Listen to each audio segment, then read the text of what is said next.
प्रणाम बच्चों। आज हम प्राणी और पक्षियों की बोलियां सीखेंगे। Sounds of animals and birds in Hindi. चलो शुरू करते हैं। कौवा। कौवा काव काव करता है।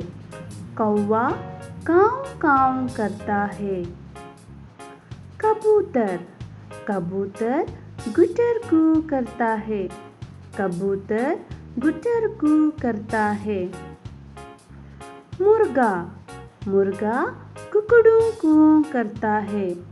मुर्गा कुकड़ू कू करता है। कोयल। कोयल कूकती है। कोयल कूकती है।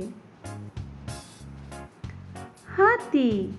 हाथी छिंगाड़ता है। हाथी छिंगाड़ता है। फिर से एक बार। कौवा काव काव करता है। कबूतर गुटर गू करता है। मुर्गा कुकड़ू कू करता है। कोयल कूकती है। हाथी छिंगाड़ता है। धन्यवाद।